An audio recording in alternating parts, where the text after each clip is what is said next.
Good morning, good afternoon, and good evening to those that have just joined.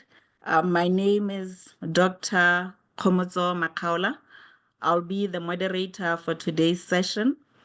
And I would just, at this time, just welcome all of you to say we are very glad you've been able to join us. Please sit back, relax, and have your pens ready for taking notes. And at this time, I would be inviting the Director of Programs in ASLM, Dr. Talkmore Maruta, to give us the opening remarks. Over to you, Dr. Talkmore. Thank you very much, Dr. Kgomotso. And we send our greetings to the participants that are here from wherever you are. And as ASLM, we are indeed excited about this webinar series that covers a number of critical areas in the science space. Specifically the topic that we are going to discuss today, which is on artificial intelligence. And as you know, artificial intelligence has become part and parcel of what we do on a daily basis, particularly for us who are involved in the diagnostic space. And, with artificial intelligence, it has been noted that its inclusion in the diagnostic space will also actually save us billions of dollars, according to some studies that were done at Harvard. And this is particularly because with artificial intelligence, we are able to analyze large quantities of data and make use of this data to inform us in the decision-making process, especially when it comes to diagnostics. And from the presentation that we'll get today, we'll get to know what artificial intelligence is, what are the areas within the diagnostic space that artificial intelligence can be deployed and can be used effectively to make sure that we bring in efficiency, we bring in speed, and also accuracy as far as laboratory processes as well as results and diagnostics is concerned. So on behalf of ASLM, we would like to thank you for joining us, and we look forward to an exciting session. We also want to thank our presenter today for taking time to prepare for this session and to share their experience with the rest of us. So thank you very much, and please enjoy the session. Back to you, Dr. Kgomotso. Thank you very much, Dr. Talkmore, for those remarks. So this is actually an era where we cannot live without artificial intelligence. I do believe in our audience, we have students. Some of you, maybe you have not yet decided on what your specialty is. So this is an opportunity for you to hear about how artificial intelligence applies in medical diagnostics, and perhaps this could be a chance for you to make a decision to specialize in that area. We have policymakers who are responsible for setting the staffing norms. And I think for a very long time, and we have not had bioinformaticians, we have not had data people integrated in our laboratory systems. So this is actually also an opportunity for you to hear about what artificial intelligence can do and how it will affect our policies, how it will affect our strategies going into the future. So, ladies and gentlemen, at this time, I'm happy to introduce to you our presenter today. His name is Dr. Wonderful T. Choga. He is a bioinformatician. So he will tell us more about what bioinformatics is all about. He's a Sante Fellow and Harvard Global Health Fellow based at the Botswana-Harvard Health Partnership. I think you remember the discovery of the Omicron. This is the place where he is currently sitting. I don't know whether he was in the lab the night the night when they discovered that Omicron. Dr. Choga completed his PhD in medical sciences, focused on the evolutionary dynamics of SARS-CoV-2 in Botswana, focusing on medical virology, bioinformatics, and variant discovery. He also holds an MSc in medicine, human genetics from the University of Cape Town. Dr. Choga's research spans station-level genomic profiling, epitope mapping, immunoinformatics, phylogenomics, and metagenomics. He has authored over 60 peer-reviewed publications with an H index of 13, with more than 3,000 citations. Currently, Dr. Choga heads the bioinformatics unit at the Botswana-Harvard Health Institute, and he is committed to mentoring the next generation of African bioinformaticians. He lectures in medical virology and bioinformatics at the University of Zimbabwe, the National University of Science and Technology, and within research institutions, with a focus on infectious diseases and pandemic preparedness. So, ladies and gentlemen, please help me welcome Dr. Choga as he will be presenting to us on this topic. Over to you, Dr. Choga. Good morning, good afternoon. Thank you so much, Dr. Makhaola, for such a wonderful introduction. Let me quickly share my slides. I don't know, are you able to see the slides? Yes, sir, we can see your slides. Okay, good. Thank you so much. Good afternoon, good evening, and good morning to all of you guys. And today we have an interesting talk, but also it's quite a discussion. So feel free to send in questions, to type in questions, as well as any suggestions going forward in the era of artificial intelligence. So I'll talk about the adoption of artificial intelligence in the medical diagnostics, and I'll zoom into the routine genomics. That's what we are doing a lot in Botswana, so I'll talk a little bit more about it. So this will be just the simple outline of the talk. We'll just have some few definitions and introductions of AI and medical diagnostics, and we'll just zoom in into its application and its adoption in genomics, and we'll talk about its growth, how it has been growing so fast, and what does the future looking like with AI. And we'll actually give some closing remarks and something to discuss after. So in a simple terms, when you talk about AI or artificial intelligence, we are referring to the ability of machines, think of them as computers, to perform tasks that typically require human intelligence, such as the learning, reasoning, and decision-making. So this is the use of a lot of big data to try to decipher simple things such as learning from it, or to do some complex things, including reasoning, or to do even decision making, which as we always do in a day-to-day lives. So although we are talking about AI now, I think because of the era of ChatGPT, everyone is saying AI, but it has always been there for quite some time.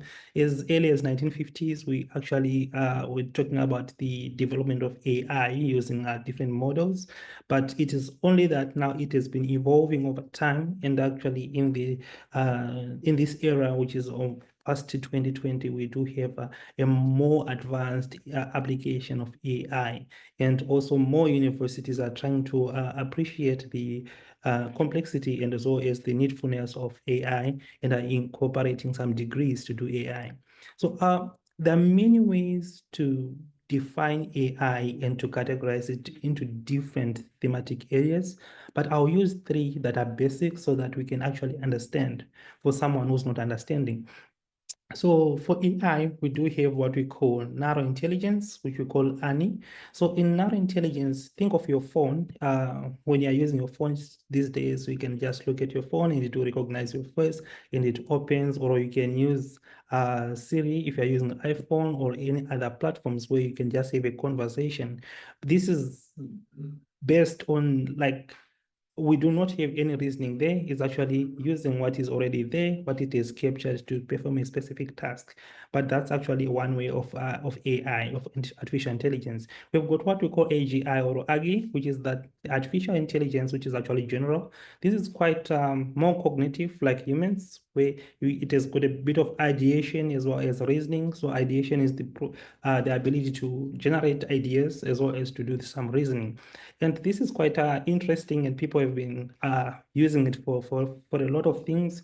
If you think of chatbots, where you go to any maybe website and you start to have a conversation with someone and they're acting like a human, but it's a computer, it's because they are reasoning, they're answering. This is actually another way of AI. But there's another one which is actually a bit theoretical, which is actually super intelligence. This is quite interesting, which they actually thought to overpass our reasoning capacity, our cognitive abilities, in breadth of reasoning, in both even giving ideation, new ideas. They are thinking that this super intelligence or ASI is the one that is going to revolutionize the world. But at the moment, I can tell you for a fact that we have been seeing a lot of things that are being done. If you're a researcher, you know for a fact that to read about 10 papers, it's almost impossible in a day. Moreover, if you are trying to do a PhD or anything else, you need to read almost all the papers in your field for you to understand, which can be a very, very daunting. But with AI, we've been seeing that they are able to read all those things and put that into perspective. And we can actually use what we call artificial general intelligence or AGI to come up with more ideas as well as reasoning from that. So if you just go online and just type Google, in the Google, then you say types of AI, you're going to see a vast many types of AI. Some of them in medical imaging, especially people who are doing radiology that are excited with the digital radiology these days. We can go to people who are doing precision medicine, which has been lagging behind because of complexities, but with AI now it's becoming much more better. We do have something like drug development, which has been also quite a very, very difficult task for people who know just developing vaccines has been a little bit slow over time, but with AI, I think I'll demonstrate earlier, sometime later in this talk, how the development of drugs and vaccines has been actually quite fast with the introduction of AI. Even in epidemiology, as you might know, epidemiology is all about collecting data, rearranging and understanding trends. And with AI, we are able to do it much faster. A project that could take a year now can take, as long as we gather the data, put it into a chronological order, we can do it within a day. So that's the power of AI. And myself, in this talk, I'll talk a little bit more about the genomic medicine. So why is it been now that we are able to do a lot of tasks with AI, which we were not doing before? Think of it like this. Before, when we're doing a lot of analog in terms of recording our medical records, we have a pile of papers like this. And with a pile of papers, if you want to analyze it takes time. It takes, and there's a lot of human error because people are involved. Depending on the mood of an employee, if they don't want to record something, they'll just tell you that they've recorded everything, or it depends with the human errors. But now when you take this and we are able to capture it in a computer, and not only in one study, but we are saying all around the world, if people are going to put all their information in publications, that is in one big hub, we are then able to take that data and understand the trends, not only for your study, but throughout the world from different populations and different research groups, and understand the trends from big data. So these trends that we're getting from big data is what has been allowing us to have more precision, more speed, and why we're actually liking AI up to this day. So in general, the adoption of medical of AI in medical diagnostics and research is growing rapidly, and this has got the potential to enhance our accuracy, speed, and efficiency, as well as to improve the patient outcome.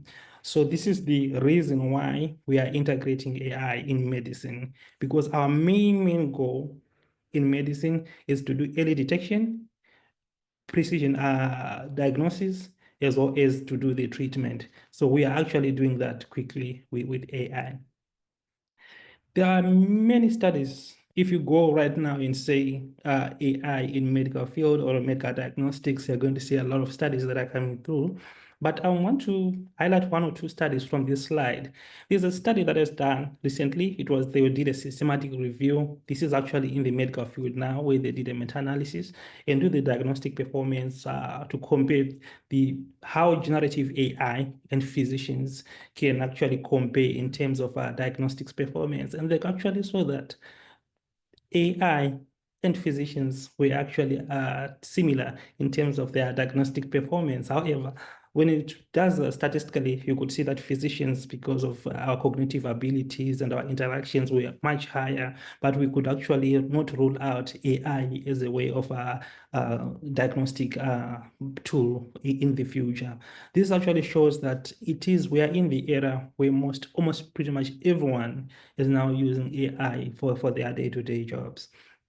And Dr. Talkmore just highlighted that even Harvard itself has actually put a highlight out there that say, you know what, we are going to be equipping our clinicians, scientists, and business professions to harness AI, to harness AI's potential. So they're introducing new courses to respond to the adoption of AI in healthcare, not only at Harvard, but I know MIT as well as other universities in the Western world. They have actually already accepted that AI is quite good, and it is actually something that we should do going forward.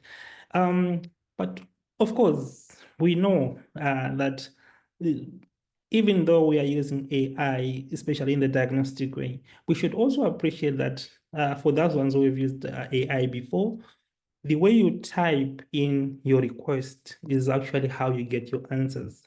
So if you type in a request in AI, let's talk of ChatGPT or DeepSeek, if you prime in to ask it anything you want to talk about, maybe you want to ask what is cholera, how does cholera spreads, I've got this maybe anything, maybe you've got results from any report, then you put them in ChatGPT to analyze. It can analyze it for you. But the way you actually request is actually how you get your answers. So there are many other studies also that are ongoing. The recent one was actually in communication medicines, where they are reporting they want to standardize the guidelines in medical AI so that it's much easier for what are the do's and don'ts and what are the regulations going forward. So I think this is the only reason at the moment why we can say that, okay, AI is okay, but because of the biasness based on the request, we are saying, okay, let's have some guidelines on how to do it. And you can see that there have been a couple of requests in multiple journals, including just to understand what is AI and its implementation in genomics. So in this talk also, I want to, before I talk about genomics, which include genetics, precision medicine, as also as pathogens. For pathogens, I've just picked, I think, cholera, SARS-CoV-2, and HIV, what we are doing in Botswana. But I've also wanted to talk about radiology and pathology, just to give you a scope of what are we trying to do with AI, especially in the medical field, especially in the medical diagnostics. For people who are radiologists in this group, they know they're actually celebrating every day of their lives because of AI. We know the errors that come with them actually looking at any X-ray that comes out. They have to try to use their eyes to come up with a plan and to come up with any diagnosis as well that comes through. But that comes with a lot of bias depending on the expertise of other radiologist or a clinician, or even on the the X-ray itself. However, with artificial intelligence, we are saying we've got not even millions, billions and billions and billions of X-rays that have been done over the past years. Just think of them, they are now there in the warehouse. And in this warehouse that we have, it's just to put the X-ray that we have, and there's a modeling that is going to be done, or based on what we have put, there's going to be a diagnosis based on a reference from billions and billions of other X-rays that are there. And there's going to be a network, or what I can call a neural network, to understand among these billions of which one best describes your data. And that on its own, because it's computational, it becomes high precision as well as very, very fast. So there is actually a quite appreciation in the digital radiography that is actually happening through AI. And also, one of my favorite is pathology, digital pathology. In digital pathology, we are saying the AI tools are being used to understand the tissue slides as well as the signs of diseases. Pathology and radiology, I like them because these are quite based on the human expertise, and they often come with a lot of errors. We think of a slide being put there. We are hoping of a scientist who's supposed to view that slide, and we're based on their discretion. We are able to say this is the disease is there or not there. But we are saying with digital pathology, we are able to do it much faster and better. Let's look at how this is working. We have got our biopsy. We do we prepare our slides, and from there we do our annotations, which are done usually by the expert. And from there we are saying, back then, from this one, we'll then quickly, from the expert, they'll write a report, and that report, that's it. Whatever they say, it is present or not present, that is there. But however, we are saying with AI, we are now taking the same slide, the same picture that has been produced, do machine learning. By machine learning, we are doing a comparison of whatever we are seeing from millions and billions of other data that is out there. And from there, like I said previously, us as humans, we can read this much, but with computer can read everything that is available. So we are doing comparison with everything that is available and try to refine what is best predicts our data. We can also do what we call deep learning in order to, even if it's not there, we can use ideation as well as reasoning to try to see from this thing, even if we don't have any slide or any picture that is comparing to mine that I've put, can I come with deep learning, or can I come with a little bit of reasoning to see what best describes our data? So our output of grading, staging, even segmentation, as well as to understand if there is any tumor or normal tissue or even clinical outcomes, it has become very, very, very fast with actually AI. So pathology is actually one of the fields that has actually been celebrating a lot with AI. However, I need also to make you understand that as much as we are very happy that we are going forward, as well we are very happy that AI is revolutionizing our medical field, we should also appreciate that the use of AI is also very important, because many people are thinking that, okay, going forward, I'm just going to type what I want and it prints for me, then I read it out as it is. AI is quite complex itself, so we should take time to understand it. From this talk, once you know that there's AI is very useful, the next stage that we need to do as a person is for you to learn how to use it. And why am I saying that? Because there are different times or in different outcomes that comes whenever you're using AI. Take, for example, this is in the pathological field, and we have got a histopathology, a feature that we're trying to get here. But if you give it to an AI and you ask it, what is the key pathological feature observed in this image of a breast tissue, it will give you a whole lot of things. It will tell you the feature present is this or what was that. But if you go also and say, be specific as well, and say, okay, based on the image from the uterus, what is the most likely diagnosis? It will just give you the diagnosis as it is. And if there are multiple of them, it can tell, okay, these are multiple, but based on it, this is the most likely to be the answer. And also, if you give it another feature again and say, okay, could you describe the key morphology? Once you ask about the description, or in other words, if you ask it to do the reasoning as well as the ideation, you are going to get a whole lot of junk. So in other words, the conversation, the description, and other ideations that comes from AI depends on the user. So this is very, very important for you to know that once we are using this in the path chart, but however, the way we use it also matters a lot. So this also goes back to what I've just said, that now where we are with AI in health field is just to come up with reporting the guidelines that we need to use going forward in such a way that if someone is using AI in the pathology in the United States, even in Botswana or in Zambia or in Ethiopia, let's use something that is standard. Not only about that, even if you are actually querying, we should have a set of ideas or a set of keywords that we use universally, and this is where we are.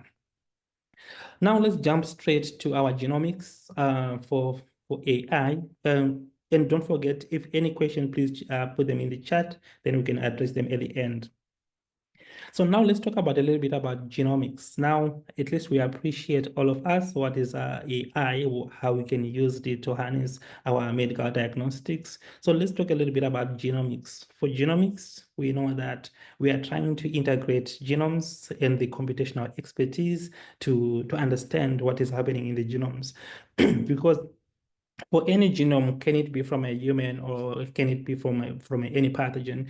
We can understand a lot of features there. We can actually do proteomics, transcriptomics, metabolomics, as well as to understand even the phenotypic characteristics that we see. So this is how we usually, if in humans, this is how we come up with an idea that, oh, if you've got this gene, they are most likely to be affected by this disease. Or if we say it's a virus, we can say, oh, if there is this feature or this mutation, we are going to have a drug resistance.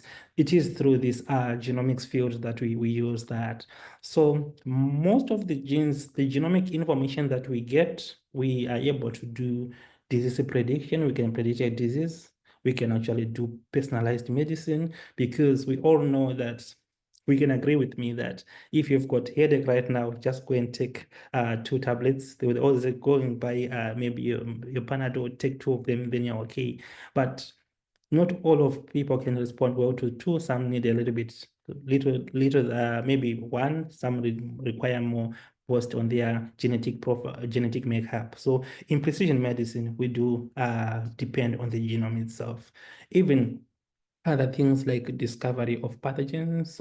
We also heard Dr. Makhaola during the beginning of the talk. She was talking about the discovery of Omicron at Botswana-Harvard. It was actually through this genomic analysis that we do, we are able to understand not only Omicron, but many other pathogens that we discover. We use this genomics as our main thing.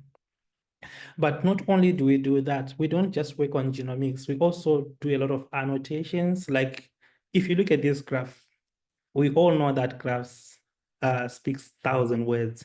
So in genomics, we take a lot of time as well to package our data, our information into graphs that can be easily interpretable by people, that people can understand what is happening. So it is part of us as a bioinformatician or in the genomics world that we do that. We also do a lot of statistics, because whenever we've got genes, we don't analyze them in isolation. So we also do a lot of statistical inferences.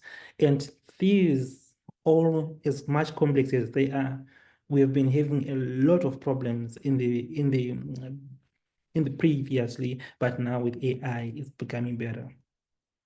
So let's look at just this pictorial graph of what genomics is trying to do. Think of other guys here who are doing forensics. This depends on the person, their collection, their lab work, as well as their diagnosis, as well as if you are doing just any extraction of pathogens up to analysis, it's human dependent. And anything, we can agree with me here, anything that is human dependent always comes with a little bit of errors. And even in the precision medicine as well, people who are supposed to respond or not to respond to a certain product. All of these things, when we are doing human analysis, it's actually quite a little bit of a problem.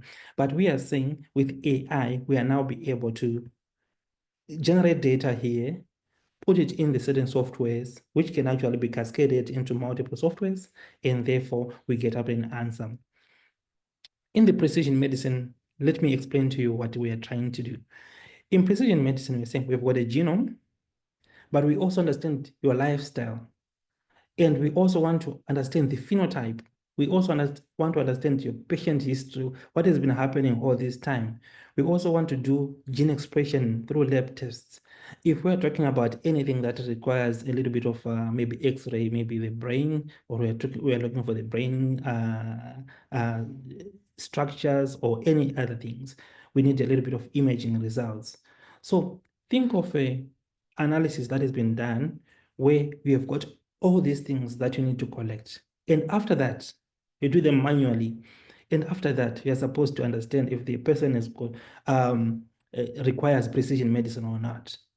This is the reason why there was a little and more advocacy for precision medicine, but there was a little adoption because, of course, some people can say, they can argue that it's a little bit expensive. But most important is that the expertise is what is a lot of data that is required for you to understand that this person requires that has been lagging behind. But now with the introduction of AI, we are now using it in genomics to incorporate everything and to do higher dimensional data set in which everything is integrated and put into a proper structure, and through the use of AGI, which is the artificial general intelligence, which do a little bit of ideation as well as reasoning, as well as modeling as well with machine learning and deep learning. We can come up with methods that are actually able to integrate. And as you know, once you get your nice analysis, we do a little bit of a visualization and understand with the precision medicine. So this has also been very, very smooth due to the availability of big data out there, as well as the integration with the artificial intelligence. Most importantly, one of my fields that I've been working on, and it's actually one of my passion, is on rare diseases. We all know that rare disease is a big problem, but we often neglect it. There are more than 8,000 rare diseases out there, but we often neglect it not because we want to neglect people. It's just the complexity, because a rare disease is something that is occurring 1 in 10,000 or 1 in 50,000 or 1 in 500,000 people. So for you to get one patient and try to do an analysis, it can be very, very difficult. No wonder why most of the rare diseases that you see out there, we don't have like the most variant or the most causative gene is still under something that is under discovery or under research. Most of the 8,000 that are still under research. This has been actually been made very, very easy with the implementation of rare diseases. So once now you get any deformities, or you get any child born with deformities, or you want to understand any of the things that is happening, if it's genetically inclined, we are able to take the genes, to do genetic profiling, and do a little bit of analysis. But now it's much better because we are now doing comparison with a world data set, with a big data set, which is worldwide, and you are able to do more like a case control analysis with your patient, which is one over the millions and millions of cases. And this is actually been done quite easy using AI. Many countries, if you see, I've seen that most Scandinavian countries already, they're going towards, once a baby is born, the day they are born, they are now they're doing genomic profiling to understand if there are any variants that can predispose them to anything in the future. Can it be diabetes? Can it be anything that is maybe hidden, like any genetic disorder? They're already doing that because AI has made it very easy.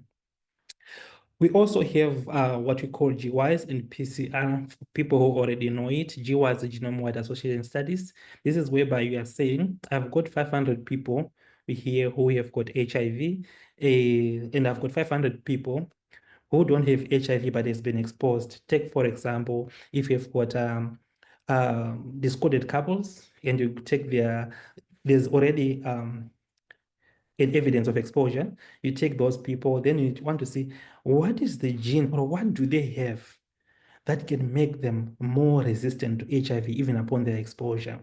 So because those kind of studies, they're very difficult to get discorded couples up to 1,000, because a normal GWAS will want 1,000 versus 1,000 to do a little bit of comparison.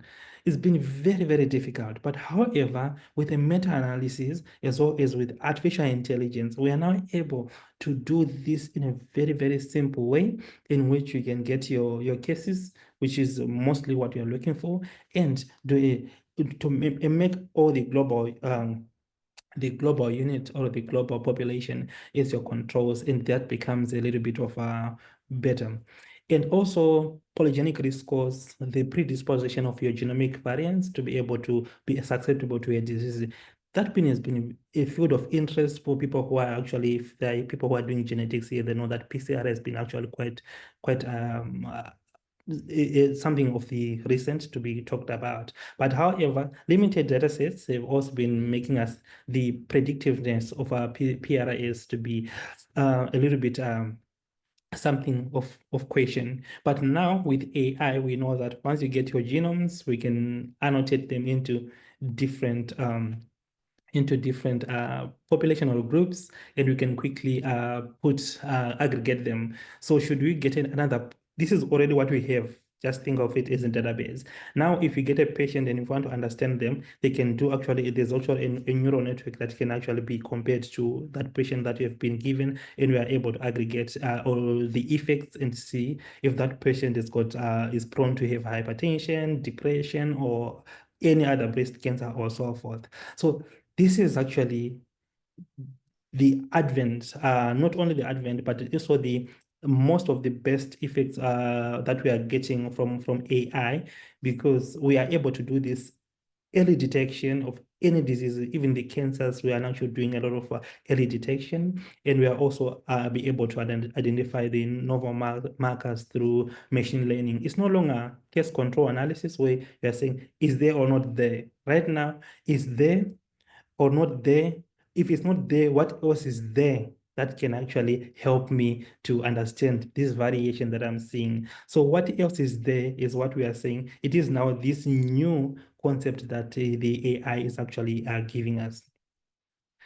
So now at Botswana-Harvard, now that we've talked about genomics and its application and how AI has been actually helping us. In Botswana-Harvard, we are doing a lot of things, which is it's more like a reference center for HIV research in Botswana. But we do a lot of things using next generation sequencing. Also, as a population-based sequencing, we do have it. But our case study for this talk, I'll talk a little bit about maybe HIV and cholera and maybe SARS-CoV-2.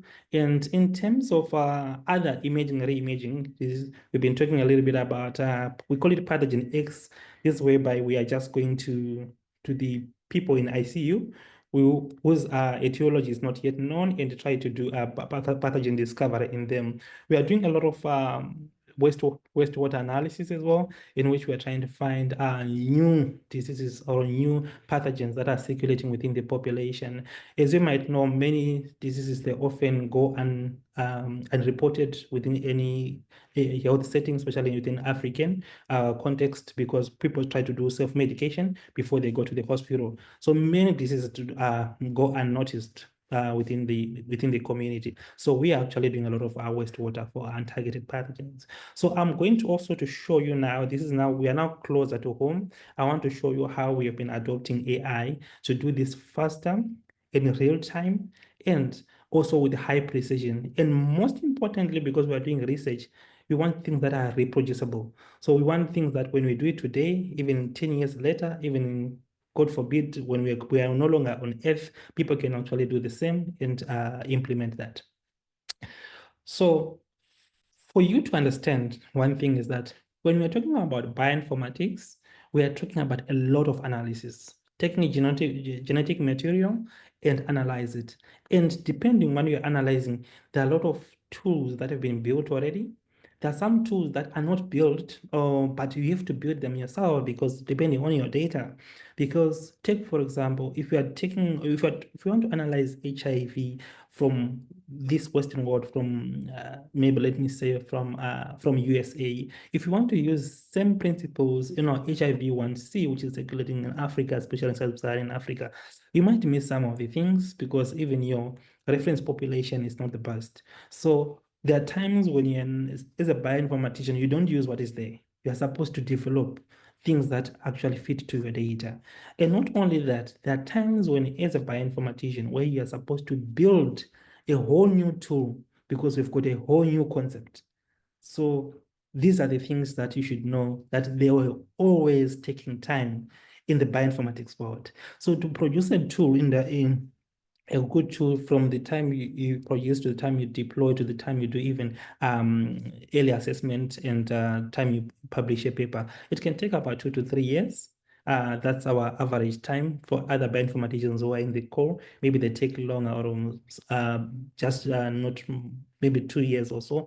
But with AI, all this jargon that is on the screen, I can do it within a day.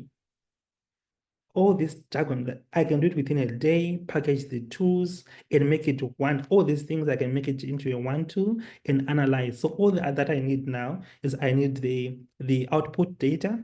If you've got your clinical data, you've got your metadata, as well as you've got your genomic data, I can integrate them using machine learning, come up with a best fitting model and do the AG, which is artificial general intelligence, which has got a little bit of not only the ANI, but the AGI, which has got a reasoning, and also doing ideation. Because what happens is whenever you are analyzing, there's always a little bit of some, we can call them disturbances, some call them noise, where the data does not follow what we expect. And as a general thumb, we always remove that data set. But with AI, that data set that we are saying is not following the trend. Maybe it's a new discovery. It has been difficult for us to understand the new discovery. But with the use of AI, we are now able to quickly pick it up and actually understand that this is a new discovery. So that's the beauty of AI. So let me take you through one of the studies that we are doing, which is in real-time characterizing, which is in genomics. We often know that people who are in ICU, when they don't talk, so we really depend on maybe the person who has brought them to tell you what was happening prior to that.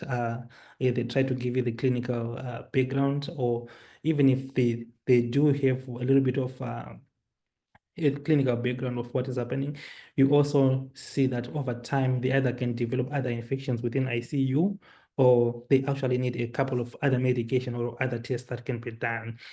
So through a project which we are calling Pathogen X, we are able to collect different samples. Can it be blood to urine and so forth? And this is where we go now and do metagenomics. So in metagenomics, we are saying we want to understand what is occurring, what are all the pathogens that are there. So in all the pathogens that are within this person, we do have the ones that we already know that they do exist with humans. They don't cause any clinical problems. We do have those ones that, if maybe take, for example, if it's a chronic patient of HIV, we already know that this person is HIV positive. So we're not going to focus much on the HIV that they have, or diabetes or so forth. But they might be having other new pathogens which we have not been reporting, especially in countries where we do have a lot of HIV, TB, cholera, and so forth. We tend to focus more on those ones that are giving a little bit of problems, and other imaging and re-imaging diseases, we often neglect them, and they can cause a significant death. So this is actually what we are doing. So what do we do? Because this is a discovery study, we do it in not only one run, we do it in multiple runs. We can do a run of 6 or 8 samples. So in this case, we do have a case of a patient who was 45 female, been in ICU more than 30 days. And the reason why we analyze this data is because unknown etiology, they are just not feeling well and their health is deteriorating every day. And what did we do? Through metagenomics approach, we used different panels. So for the panels, we do have the ones that actually enriched for, like the influenza, like illnesses. So we do have some that are not also specific to any pathogens. So in here, we did, because of the prior clinical information, we did have a panel in which we picked up several pathogens within them, and also most importantly, they had been missed for some reason for COVID, and we actually managed to find that also one of the main complication that might have caused them to go into ICU was actually COVID itself, plus other underlying para-influencers that were there. So this was more like a co-infected patient, and it was really bad. And of course, Acinetobacter baumannii especially is the one that is very stubborn in ICU and usually comes with a resistance, and it was also true for this patient. And when we did antimicrobial resistance, we could see actually they do have some resistance to a couple of antimicrobial classes. So how did we manage to do it? Oh, okay. Let's start by saying how long did it take us for us to analyze? For a normal run, from time you extract to the time you actually do your sequencing, it requires about 24 to 36 hours, or maybe let me say 48 hours the most. Then from there, the time your run is complete, you've got all the data, to the time when you do have when you do your analysis, it takes about maybe 6 to 8 hours. But with integration of artificial intelligence, in the sense that you want to understand what you have gotten there, is it circulating within your region? If it's circulating within your region, what are the other strains that have been reported? And you want to do phylogenetics, you want to do comparison, and also you want to understand, is this thing that we are getting, is it coming from is it a regional thing, or is something that is actually emerging within our population? So that actually can be done within a day.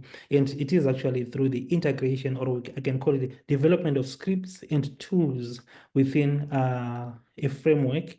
And with the use of AI, we can actually do it within a day. So not only that, once you get a disease, take for example, we get a new disease altogether that is not being characterized. The first thing that you think of is the population. How can I protect the other population? We think of now to do epitope-based vaccines.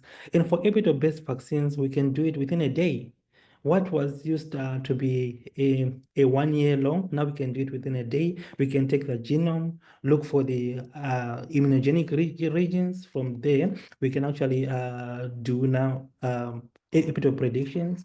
And epitope prediction save us the now NetMHC2-1 as well as NetMHC2 pan. They're actually very, very good and with a high precision.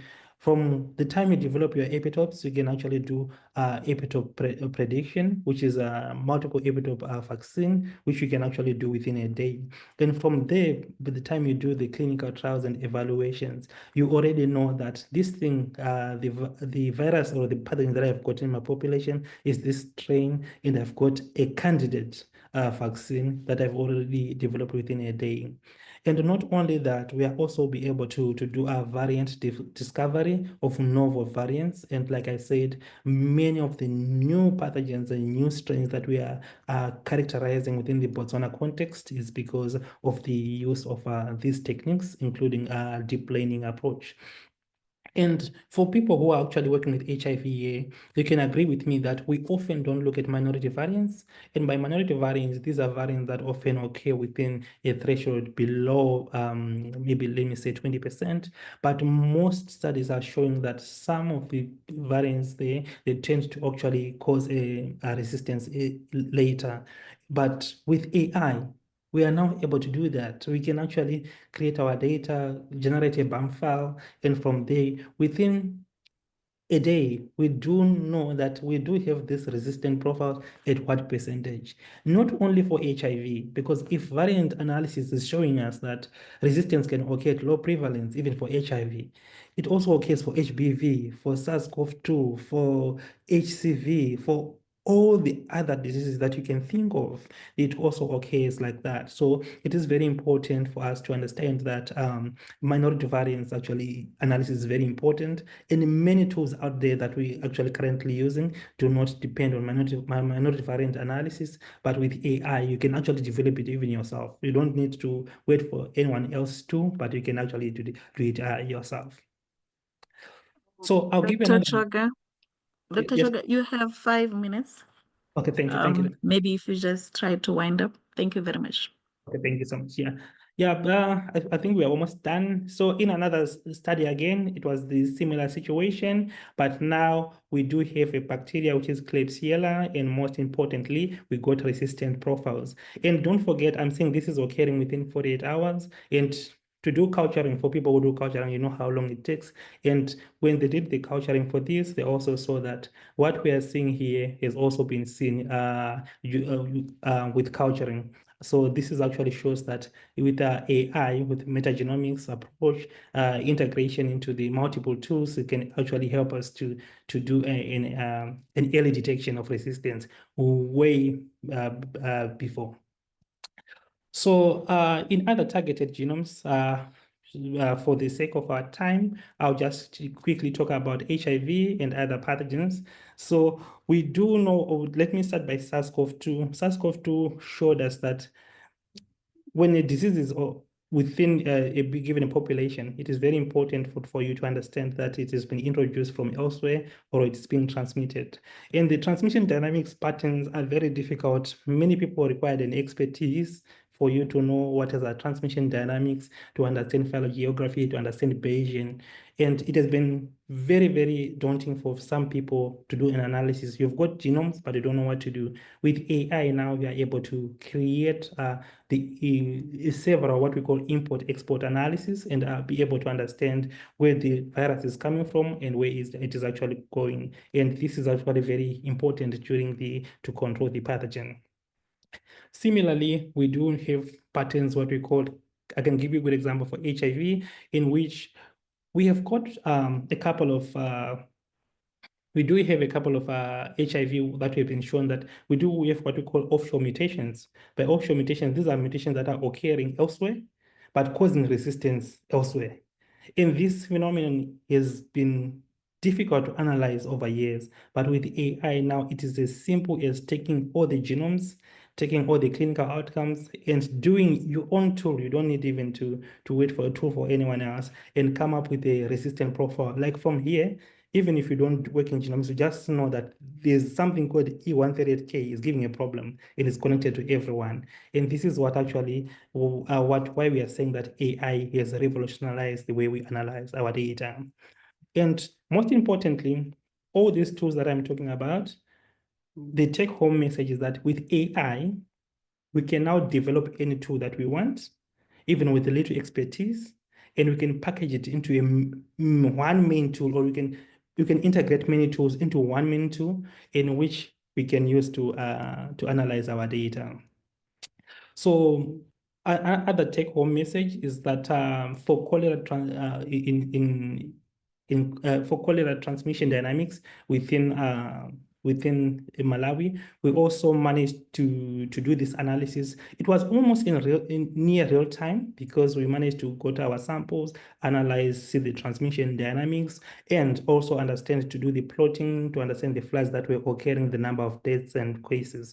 But what was actually happening here is that we were using the expertise. It was through the multiple expertise that were happening that will allow us to do that. And it is almost impossible for many countries to adopt if they do not have expertise. But all these things now can be done with only one tool, which is actually AI, to do everything for you. You see new variant, you see where it is coming from, and not only that, you can see actually how it is spreading within the population.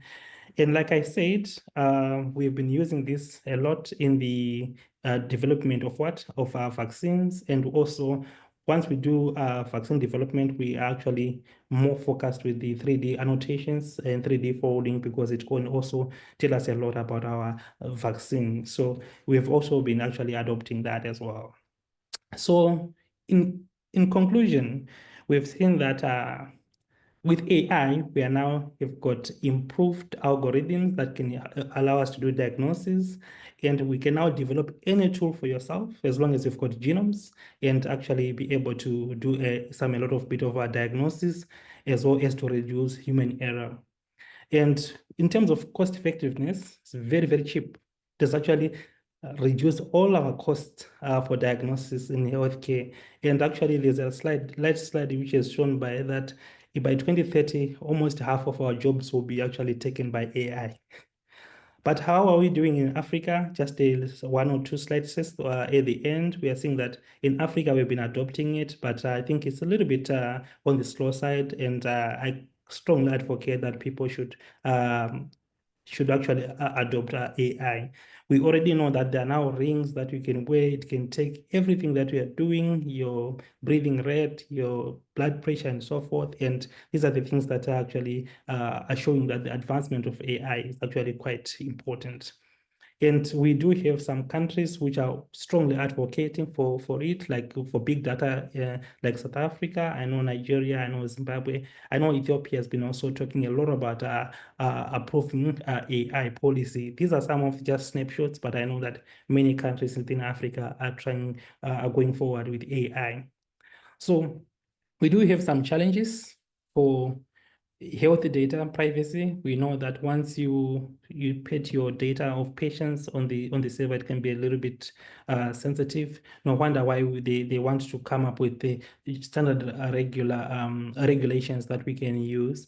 And also the biasness of AI is at the moment a problem, but we know that it's actually being filtered with multiple versions of AI, like the current AI which we are having, the ChatGPT is quite very, very strong. And also the last one is quite important. Many people, for some reason, I think even within this call, they resist using AI. Many healthcare personnel still disregard AI for some reason. They think it's laziness or they think it's not really important. But I'll tell you for a fact, in the medical diagnostics using genomics and AI, this is quite this is the new world. And right now, I'm actually in US, and we're actually talking a lot, and we're using a lot of AI and developing a lot of things using AI. So it is actually the new world. So in conclusion, let's adopt AI because it's going to reshape our medical diagnostics as well as accuracy and the personalization of medication, as well as to enhance our health and reduce errors and improve patient outcomes. And with the next frontier, we can expand our AI to genomics, radiology, and beyond that. I think the future of AI is quite good. And like I said, they're saying by 2030, there's going to be almost a lot of jobs that are going to be stopped because of introduction of AI. But there's some also who are going to benefit. For those ones who are adopting it now and understanding it now, they're going to be incorporated in the healthcare in the future terms. I would like to acknowledge everyone who is here, including all you who are the participants who are actually attending, and as well as the different affiliations where I am actually working or researching, as well as ASLM for inviting me. Thank you. Wow, that was quite a mouthful. And I think we've really learned a lot. Thank you very much, Dr. Choga. And thank you also for the participants. I was really trying to answer some questions on the QA, and it was really tough. And thank you very much for the interaction. We have about 22 questions that have not yet been answered on the Q&A, but I do notice that some of them were perhaps asked before he touched on the specific topics, like somebody was asking, what about the job security for medical technologists? Are we losing our jobs? And I think he has answered that to say, let us adopt AI now. There's still an opportunity, like I said when we began. Some of you still have the urge to go to school. Some of these courses, I've actually taken one course, I think it was 2 weeks. So you can do anything from 2 weeks to 3 months to 6 months. And then those that want to be specialists, like Dr. Choga, definitely you need to go in a little bit longer. One of the questions for you, Dr. Choga, I'm just summarizing some of the questions, was they want to learn. What are some of the schools? Do you know some of the schools or institutions that they can go to learn? And then there was a question about plagiarism. When you are using AI tools, I think that's also, they are referring to, especially when you are doing like literature review or doing data analysis, are there any concerns for plagiarism? I'm just picking and summarizing the questions from the chat. And then the other one, the last one, says that a lot of these servers that are being used for AI, they consume a lot of water. Um, how is AI going to affect the environment? I think that's the big question. How does AI, we are now concerned about climate change because of certain things or certain decisions that we have taken. As scientists, and mostly it comes back to scientists. So how is AI going to affect the environment? Over to you, Dr. Choga. Let me also say, we also have Professor Sikhulile Moyo. He's also the mentor for Dr. Choga. He's also my mentor. He can also take some of the questions, or just we'll give, once Dr. Choga finishes, we'll also give him 2 minutes to just make general comments, because we can't answer each and every one of the questions. Thank you. Over to you, sir. Okay, cool. Thank you so much. I'll touch on two things. I think there was a little bit of plagiarism check. I'm thinking maybe the student was asking. Let me start on that when I go to the environment. When you're using AI, not only for medical things, AI, like I said, there are 3 levels. There's a level what we call, this is the first level, which is the ANI, in which the ANI, you are saying all you are doing is artificial network intelligence. It's just you asking, who is Dr. Choga? Then they tell you Dr. Choga is this guy. What does he do? They're just giving you what is already out there. You're not doing anything else. But it does not replace your intelligence. Your intelligence will still remain. You can take what you have and then try to synthesize and say, okay, I'm going to synthesize what I've been given by AI and respond.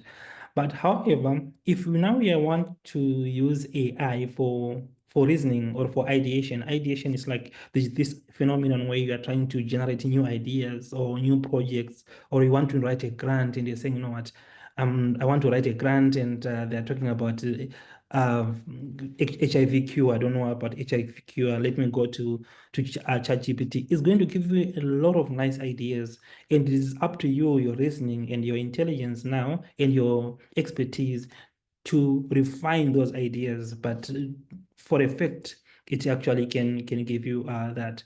So in terms of plagiarism, once you use it for just network, there's no problem. Once you use it for reasoning, for ideation, make sure that whatever you're getting, you get a good reference. And most importantly, when you ask ChatGPT to act like a professor in quantum physics and also like a medical researcher in HIV, it will give you different answers based on what you've asked.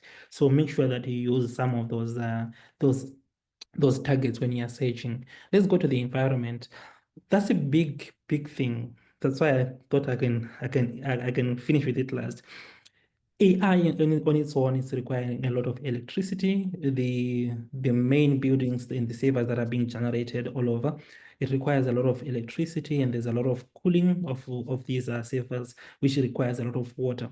So in terms of environment, it is actually going to give us a little bit of an impact on the environment. But in terms of the outcome, because whenever we have got such a scenario, we've got what we call cost analysis, cost impact analysis. On the impact is high, but the outcome from it is more better than that. So at the moment, I think I can answer and say, for a fact, we are going to have a little bit of environmental problems, but the benefits that we are getting from AI is far beyond. Thank you. Thank you very much, Dr. Choga. At this time, I'll give Professor Moyo just 2 minutes. I think he's been watching the questions on the chat. Just your remarks there. Thank you so much. This is an interesting topic, and thank you for organizing it. And I can see the excitement and the questions and the fears, as well as the anxieties in the chat about the future of laboratory medicine is definitely changing. There's no question about it. And the evolution is going to need us to participate so that the information that AI produces is valid, can be able to stand the test of time. For instance, in malaria diagnosis, for instance, there's already a revolution on how to analyze slides very fast, making sure that we have fast diagnosis and going through thousands and thousands of diagnoses. And this data is being validated, and that's where your role is, making sure these algorithms produce valid data, producing analytical sensitivity and diagnostic sensitivity that makes sense. And our roles now will be beginning to change. We need your analytical and thinking capacity, which cannot be replaced by the AI.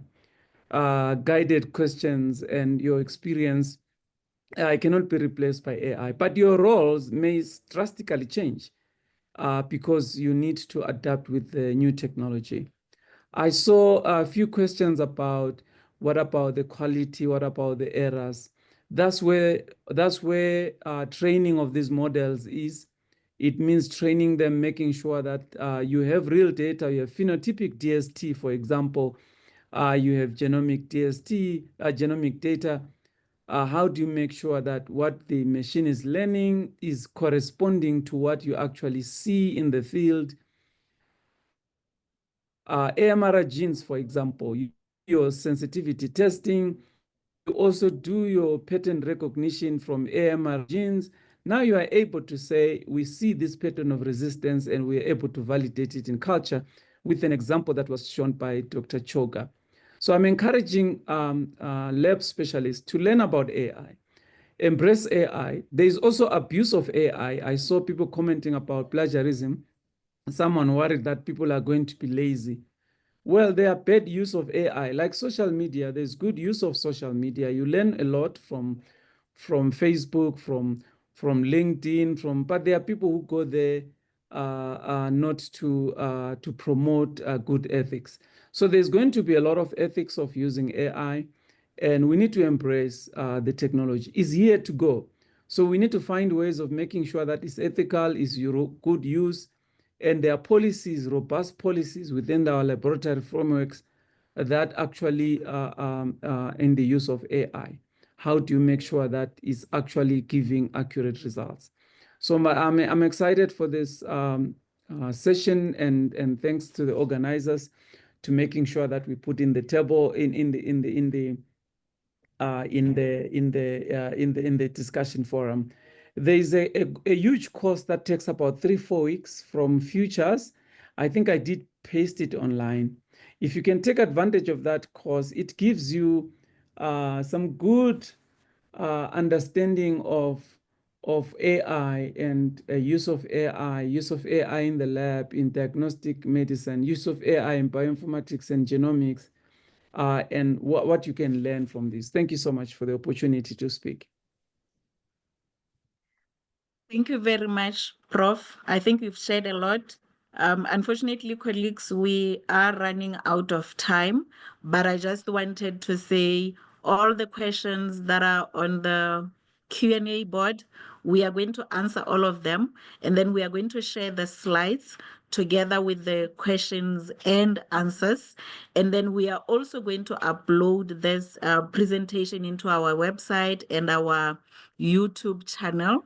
Our announcements have been running. We have the membership program that we are inviting you to come and learn more about ASLM and how you can be part of it. You can be an ambassador of ASLM. You can also use our AJLM, which is an open access journal. And lastly, Professor Moyo has talked about training. Following this was just an awareness.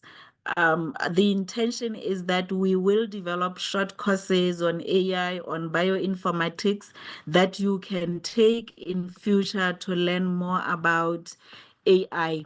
And the next webinar that we are going to have, it's called From the Laboratory to the Marketplace, the ABCs of Product Development. We are saying a lot of us in Africa, we've been doing research. A lot of us have data that we are working with in the laboratories. How do we move from the lab? We use that data to actually develop programs, so to develop products or even solutions. So we encourage you to join us. And at this time, I just want to say thank you very much for having been part of this. If I've seen 3 hands raised, please quickly type in your questions and then we will include the answers together with the rest of the other questions. Thank you very much, Professor Moyo. Thank you very much, Dr. Choga, for the quite informative session. We hope we will have you more. And we'll share even more details about some of the programs the short courses that you sometimes run. So we hope you will also be able to share your knowledge with the rest of our colleagues. Thank you very much also to the IT team and our interpreters. We hope to see you again in our next session. So this is the end of our presentation. Bye-bye.